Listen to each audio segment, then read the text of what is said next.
Voces, un diálogo abierto, sin restricciones, otras voces, insumos para el debate. Bienvenidos.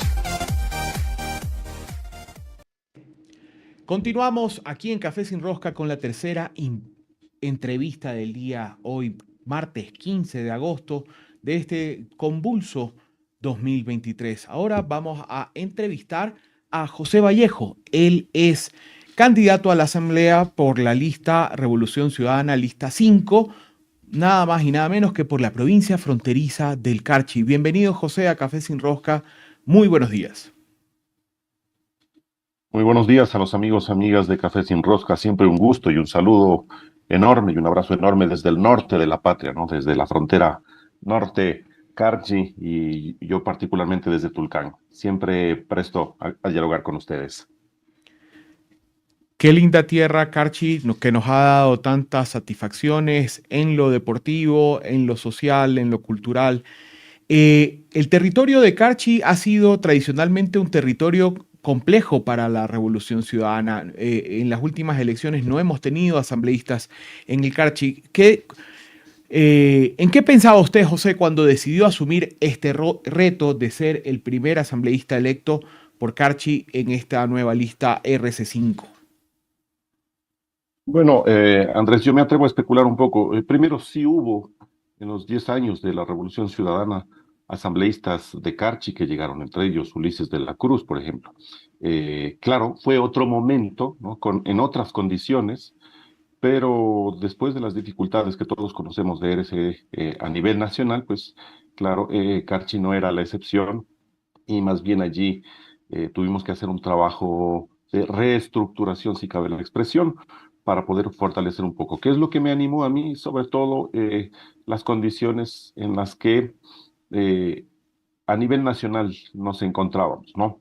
Abandono por parte del Estado, sobre todo en el tema de la pandemia, una desinstitucionalización sin precedentes, la baja del presupuesto a nivel nacional en muchas instituciones y sistemas como el de salud y educación, entre otras cosas, los temas de corrupción, ¿no? Ventas de hospitales, papers, bueno, son cosas que a veces cuando uno es ciudadano de a pie, pues las piensa eh, de manera profunda, pero no se tiene una solución. Yo creo que fueron condiciones, ¿no? Que a mí me animaron a participar en las elecciones. Ventajosamente tuve el favor de la ciudadanía, claro, se hizo un trabajo interesante, atípico, ¿no? Porque en época de pandemia fue otra dinámica de campaña, y tratamos de llegar con los recursos, por los pocos recursos y austeros recursos de los que disponíamos para llegar a la curul en la Asamblea Nacional. Y así sucedió. Yo creo que Carchi tiene una situación, es cierto, atípica, ¿no? Como que va en contracorriente de lo que sucede a nivel nacional. Cuando eres a nivel nacional, pues fue poder. En Carchi raras veces se generaron resultados positivos, digamos, de ganadores, ¿no? Los resultados siempre han sido altos, ¿no? Pero ganadores son contadas veces. Yo me atrevo a decir que son varias circunstancias. El hecho de estar en frontera, primero la dinámica es diferente de la del interior del país, ¿no? Eso le quería preguntar. Al Carchi ser una provincia fronteriza, tiene particularidades territoriales distintas a las provincias, digamos, centrales o costeras. Pero ¿cuáles son estas particularidades y cuáles son las necesidades eh, específicas de la provincia del Carchi que usted plantea ir a resolver a la Asamblea? Bueno, por ejemplo, una de las particularidades es que nosotros somos una zona logística por excelencia, y en esa zona logística el sector del transporte, el transporte pesado es preponderante, ¿no? Hay tareas pendientes para el sector del transporte pesado, facilitar, ¿no? Su actividad, empezando por el combustible que necesitan, los insumos, los consumibles, los repuestos, los servicios accesorios al transporte. Son cosas que tienen que ser atendidas, ¿no? Más aún cuando el transporte en la economía es un sector de empuje y de arrastre, ¿no? De empuje porque hace mover otros sectores que se sirven del transporte para cumplir sus actividades y de arrastre porque el propio transporte se apoya en servicios diferentes, ¿no? Y también les ayuda a mantenerse, por ejemplo, la alimentación o las vulcanizadoras, digámoslo así, por poner un ejemplo. Entonces, esta es una tarea pendiente, ¿no? El sector de transporte necesita mayor atención y una buena parte de la población casi, me atrevería a decir, casi todos tenemos o conocemos un cercano, amigo o familiar que está dentro de este tema de transporte. Yo creo que es una de las cuestiones, más aún cuando hay una problemática binacional sobre la retención de unos vehículos que ya llevan años y que no se ha encontrado solución. Bueno, en el gobierno de Rafael Correa hubo un convenio, pero ese convenio no se ha vuelto a firmar para que se devuelvan vehículos de lado y lado. Ese también es un problema que no se lo ha resuelto y hay que buscar solución. Eso es cuestión de voluntades políticas y obviamente impulsar la gestión desde la Asamblea, pero sobre todo desde los gobiernos de Ecuador y Colombia, y que ojalá se pueda renovar este tipo de acuerdo binacional, ¿no es cierto? Son tareas pendientes. Pero otras, por ejemplo, la familiaridad que nosotros tenemos con la población de Colombia, casi que me atrevería a decir en Tulcán, por lo menos un 80% tenemos conocidos o familiares en Colombia. Conocemos entonces de la dinámica económica local, pero lo local nosotros lo asumimos como de los dos lados, de Colombia y de Ecuador, es decir, Ipiales, Tulcán.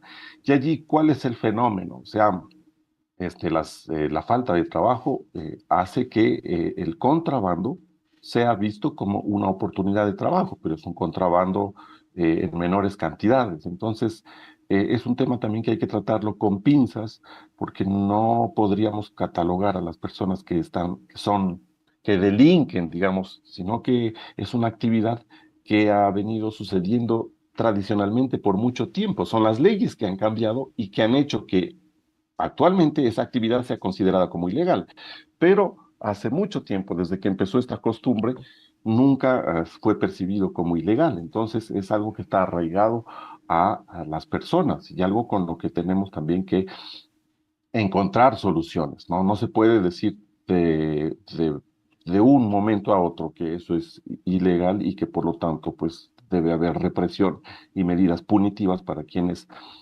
incumplan los procedimientos de aduana o similares que sean necesarios. Yo creo que tiene que ir de la mano con políticas públicas. Así es, José. Eso es algo que los candidatos que promueven la bala y el plomo como única solución no entienden, Mm. que la delincuencia no solamente se combate con el uso de la fuerza, sino que se combate también con alternativas viables para que la población no tenga que incurrir en cosas consideradas contravenciones o delitos, que tenga alternativas productivas viables. Y en ese sentido, ¿cuáles son sus propuestas para el sector productivo de la provincia del Carchi? Sí, súper interesante lo que dice. Solamente para la anécdota, en San Lorenzo, a propósito de la Ley de Desarrollo Fronterizo, las diferentes comunidades nos manifestaban eso. Ellos no quieren que les permitan armarse ni que haya más violencia. Ellos lo que quieren es presencia del Estado con servicios dignos para todos y para todas. Y nosotros pretendemos eso. ¿Qué es lo que vamos a hacer? Nosotros proponemos un trabajo en 4 ejes, porque es un trabajo en equipo, obviamente la legislación y la fiscalización, pero también la gestión con el gobierno. Dada la cercanía que vamos a tener con Luisa González, estamos seguros que ella será la presidenta.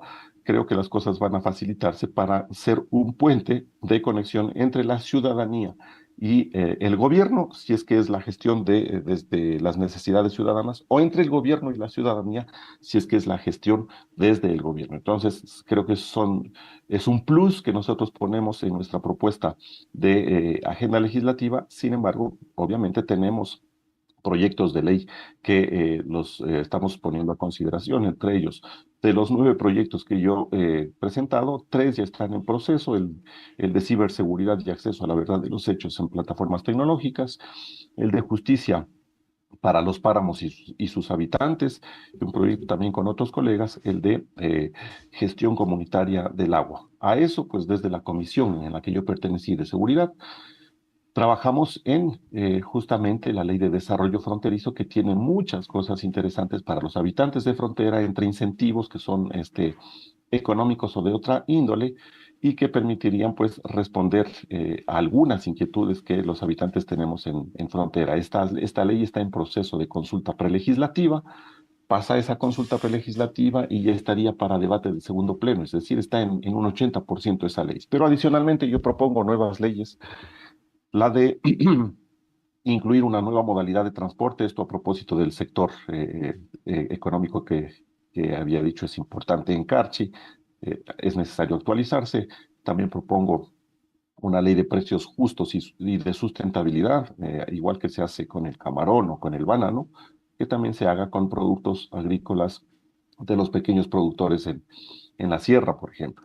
Ese es un tema adicional. Estamos proponiendo la promoción del empleo joven y estamos también desde el lado ambiental proponiendo un mecanismo de evaluación, ¿no?, de los pasivos ambientales para que exista una cuantificación y una posible compensación. Entonces, son temas interesantes. Nosotros tenemos en total 9 proyectos, los vamos a trabajar desde despacho, pero adicionalmente, y esa es una ventaja que tenemos, como somos bancada grande y somos bancada que va a llegar con el gobierno, nosotros ya tuvimos una agenda de 25 leyes y de esas 25, 13 ya están en proceso, pero hay un proyecto interesante, por ejemplo, el proyecto de ley de liquidez para el desarrollo, ¿a qué se refiere? A que desde la bancada vamos a desbloquear con las leyes que se hicieron en los gobiernos de Moreno y de Lazo, a desbloquear una parte de la Reserva Monetaria Internacional para atender las necesidades urgentes que tiene el Ecuador, y la propia Luisa lo ha manifestado, ¿no? 500 millones, por ejemplo,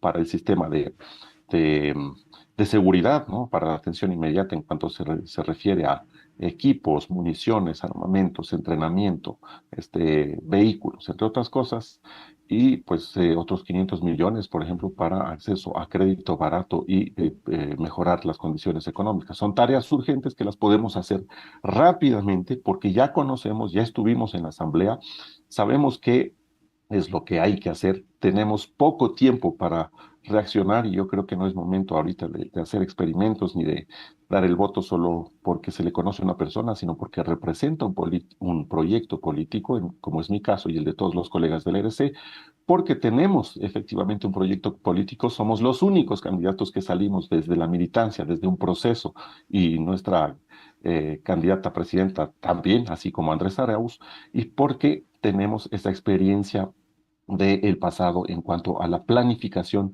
y la gestión pública. Son características importantísimas, tan importantes que hoy vemos las falencias que tiene el gobierno actual justamente son de nula planificación y desconocimiento total de la gestión pública. Así que esa es nuestra propuesta, un trabajo en equipo, un trabajo con gobierno, un trabajo con proyecto, a retomar ya lo que se ha iniciado, hacer bien las cosas que ya las hicimos y obviamente estar en sintonía con la ciudadanía para dar respuesta a esos temas urgentes como el de la inseguridad, el desempleo, ¿no?, la poca actividad económica y sectores transversales importantísimos como la salud y la educación, que también contribuyen, obviamente, en el mediano plazo a generar un ambiente de paz y de tranquilidad en el territorio.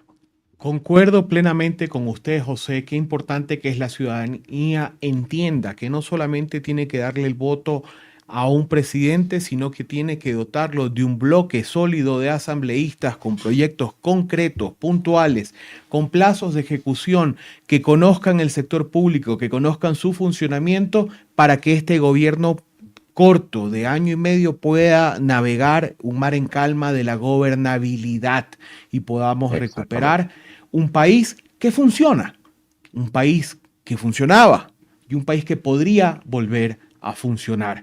Sería muy interesante analizar cada uno de estos proyectos en detalle. Los continuaremos invitando incluso después del 20.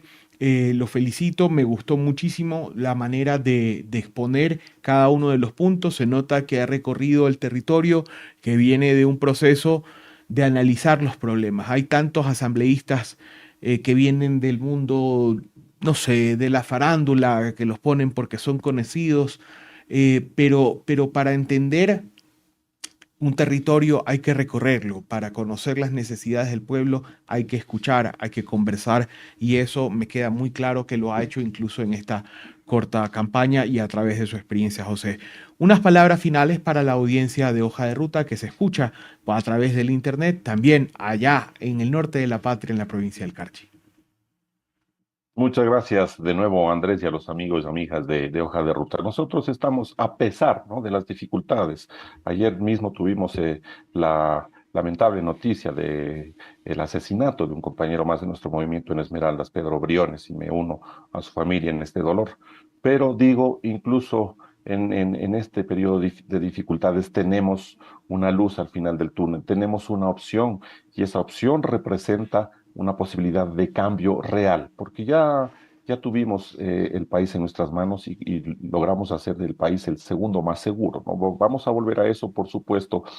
Significa trabajo arduo, significa poner las cosas en orden y la casa en orden, significa tomar las medidas iniciales y contundentes. Nosotros lo vamos a hacer desde la Asamblea porque tenemos dos ventajas. Vamos a ser la bancada más numerosa. Por lo tanto, no vamos a tener problemas en tener respaldo a las iniciativas de ley.